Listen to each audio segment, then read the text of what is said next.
मित्रों, एक समय की बात है जब देवी राधा रानी भगवान श्री कृष्ण के साथ गोलोक में विश्राम कर रही थी। तब देवी राधा भगवान श्री कृष्ण से कहती हैं कि प्रभु, आज मेरे मन में कुछ प्रश्न उठे हैं, कृपा करें और मन की जिज्ञासा को शांत करें।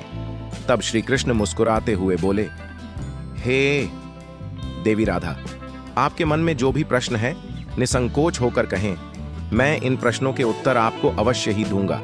मित्रों, तब राधा रानी कहती हैं, हे प्रभु, मेरे प्रश्न यह है कि किस श्राप के कारण महिलाओं को गर्भवती होना पड़ा तथा केवल नारी जाति को ही गर्भवती क्यों होना पड़ता है प्रभु?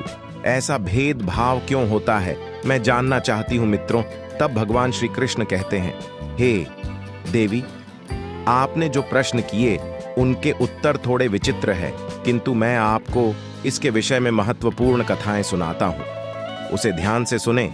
आपके पहले प्रश्न के उत्तर में आप यह कथा ध्यान से सुने, जो कि मेरे श्री राम अवतार की है। मित्रों, भगवान श्री कृष्ण कहते हैं, हे देवी राधा, वैदिक काल में हजारों आरसी परमपिता ब्रह्मा जी द्वारा उनके वीर्य और तेज से उत्पन्न हुए थे। उन्हीं में से कुछ आर्षियों तथा मुनियों के पेट से देवों का जन्म हुआ था, तो वहीं कुछ एक मुनियों के तेज से दैत्यों का जन्म भी हुआ था। हे राधा, ऐसे ही एक आर्षि सतयुग में हुए थे जिन्होंने औरतों को गर्भवती होने का श्राप दिया था। तब देवी राधा बड़ी ही आतुरता के साथ पूछती हैं, हे प्रभु, तो कौन थे वो आर्षि जिन्होंने औरतों को गर्भवती होने का श्राप दिया, और कौन थी वह संसार की पहली स्त्री जो एक आर्षि के श्राप से गर्भवती हो गई थी?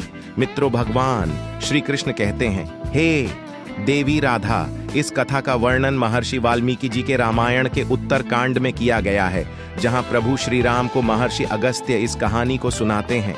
हे राधा, यह सतयुग काल की बात है जब परमपिता भगवान ब्रह्मा जी के मानस पुत्र अर्षि पुलस्त्य सुमेरु पर्वत के उच्च बिंदु पर स्थित आश्रम में घोर तपस्या कर रहे थे।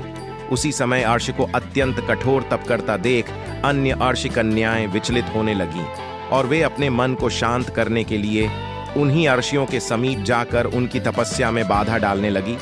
तभी आर्षि पुलस्त्य जी ने क्रोध में आकर वहां उपस्थित सभी कन्याओं को श्राप दे दिया कि अब जो भी उनके सामने स्त्री आएगी, उनकी नजर पड़ते ही वह कन्या गर्भवती हो जाएगी। मित्रों, भगवान श्री कृष्ण कहते हैं, हे देवी राधा, आर्षि पुलस्त्य की बात सुनकर वहां मौजूद सभी स्त्रियां डर कर वहां से भाग गई। लेकिन आर्षि तृणबिंदु की कन्या को आर्षि के श्राप के बारे में कुछ भी जानकारी नहीं थी, इसलिए एक दिन वह अपनी एक सहेली को ढूंढते हुए अनजानवश आर्षि पुलस्त्य जी के सामने जा पहुंची। आर्षि पुलस्त्य जी उस समय वेदों का पाठ कर रहे थे। आर्षि पुलस्त्य जी ने जैसे ही नजर उठाकर कन्या को देखा, उनके श्राप का असर उस कन्या पर प्रभावित होने लगा। तत्काल ही उसका शरीर पीला पड़ गया और वह गर्भवती हो गई। अपने शरीर में इस तरह का परिवर्तन देखकर आर्षि कन्या घबराकर अपने पिता के पास पहुंच गई। मित्रों, भगवान श्री कृष्ण कहते हैं, हे देवी राधा, अपनी कन्या की ऐसी हालत देखकर ऋषि तृणबिंदु को बड़ा ही दुख हुआ और तभी उन्होंने अपने ध्यान की शक्ति से सारी घटित घटना का अनुमान लगा लिया, जिसके बाद वे अपनी कन्या को लेकर आर्षि पुलस्त्य के पास गए और कहा, हे मुनीश्वर, आपको हमारा नमस्कार है। मेरी पुत्री अनजाने में आपके पास आई थी, किंतु आपके श्राप के कारण आज वह संसार की पहली स्त्री है जो गर्भवती हुई है। मेरा आपसे निवेदन है कि आप इसे भिक्षा के रूप में ग्रहण करें। यह सर्वगुणों से संपन्न है और अनजाने में ही आपके श्राप की अभागी है, तो यह सदा आपकी ही सेवा भी करेगी। मित्रों, भगवान श्री कृष्ण कहते हैं, हे देवी राधा, ऋषि तृणबिंदु जी की आदरपूर्वक विनती और निष्पाप बिंदु सरा को मिले श्राप से आर्षि पुलस्त्य भी बहुत दुखी हुए और उन्होंने अर्षि तृणबिंदु को प्रणाम किया और उनकी पुत्री बिंदु सरा को ग्रहण करने का आश्वासन भी दिया। फिर उसके बाद पुलस्त्य जी ने उसे कन्या को स्वीकार कर लिया। मित्रों, जिसके बाद वह कन्या आर्षि पुलस्त्य के साथ रहने लगी और उनकी दिन रात सेवा करने लगी। वे सुंदरी बिंदुसरा की सेवा भाव से अत्यंत प्रसन्न होकर आर्षि पुलस्त्य जी ने एक दिन उनसे कहा कि हे देवी, मैं तुम्हारी सेवा भाव से बहुत प्रसन्न हुआ हूं, इसलिए मैं तुम्हें अपने समान पुत्र प्राप्ति का वर देता हूं।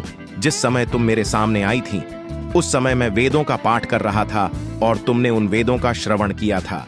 इसलिए तुम्हारा पुत्र वेदों का ज्ञान देने वाला विश्वा के नाम से जाना जाएगा। मित्रों, भगवान श्री कृष्ण कहते हैं, हे देवी राधा। कुछ समय बाद उस आर्षि कन्या ने एक पुत्र को जन्म दिया, और जैसा कि आर्षि पुलस्त्य जी ने आशीर्वाद दिया था कि आरसी कन्या का पुत्र विश्वा के नाम से जाना जाएगा। मित्रों, भगवान श्री कृष्ण कहते हैं, हे देवी राधा, विश्वा भी बड़े होने पर अपने पिता आर्षि पुलस्त्य जी के समान बड़े तपस्वी हुए। आर्षि विश्वामित्र के तपस्वी रूप को देखकर ऋषि भारद्वाज बहुत प्रसन्न हुए थे, इसलिए उन्होंने अपनी बड़ी कन्या का विवाह उनसे कर दिया। मित्रों, भगवान श्री कृष्ण कहते हैं, हे देवी राधा, आगे चलकर विश्वामित्र को एक सुंदर, बलवान, गुणवान एक पुत्र प्राप्त हुआ, जिसका नाम श्रवण रखा गया।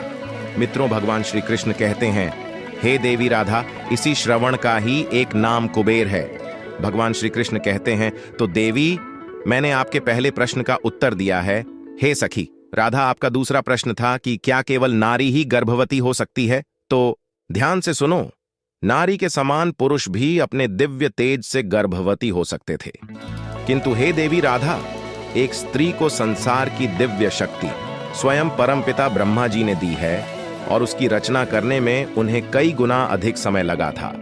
इसलिए नारी को यह श्राप रूपी वरदान है कि वह इस संसार का निर्माण ब्रह्मा जी के बाद स्वयं कर सकती है। तो दोस्तों, उम्मीद है आपको यह कथा पसंद आई होगी। वीडियो को लाइक जरूर करें और कमेंट में जय मां लक्ष्मी, जय श्री कृष्ण जरूर लिखें। साथ ही चैनल को सब्सक्राइब करें। आप सभी को जय श्री राम।